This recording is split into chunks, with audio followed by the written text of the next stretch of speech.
ಈ ದೇಶದ ಸಂಸ್ಕೃತಿಯನ್ನ ಉಳಿಸಿಕೊಳ್ಳೋ ಹಾಗೆ ಮಾಡ್ತಾ ಇದ್ದಾರೆ.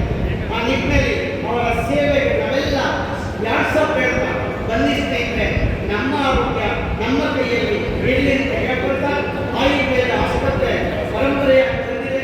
ಇಲ್ಲೂ ಕೂಡ ಆಯುರ್ವೇದ ಆಸ್ಪತ್ರೆ ಪ್ರಾರಂಭ ಆಗಿದೆ. ಅದರ ಜೊತೆಗೆ ಜಯರಾಮನಿಗೆ ಹೇಳ್ತಾ ಇದ್ದೀವಿ, ಇವತ್ತು ದೇಹದ ಆರೋಗ್ಯದ ಜೊತೆಯಲ್ಲಿ ಮನಸ್ಸಿನ ಆರೋಗ್ಯ, ಮನಸ್ಸು ಕೇಳ್ತಾ ಇದೆ, ಮನಸ್ಸನ್ನು ಕೆಡಿಸ್ಕೊಳ್ತಾ ಇದೆ. 5 ಸಿಗಳನ್ನು ಹಾಳು ಮಾಡ್ತಾ ಇದೆ. ಒಂದು ಸೆಲ್ಫೋನ್, ಚಾಟಿಂಗ್, ಕ್ರಿಕೆಟ್, ಕೇಬಲ್, ಸಿನಿಮಾ, ಕೆಟ್ಟ ಸಿನಿಮಾಗಳು ನಮ್ಮನ್ನು ಎಲ್ಲೋ ತೆಗೆದುಕೊಂಡು ಹೋಗ್ತಾ ಇದೆ. ಇಡೀ ಜೀವನದ ಲೋನ್ಲಿನೆಸ್ಗೆ, ಡ್ರೌಸಿನೆಸ್ಗೆ, ಆಮೇಲೆ ಆನ್ಸೈಟಿಗೆ, ಓಸಿಟಿಗೆ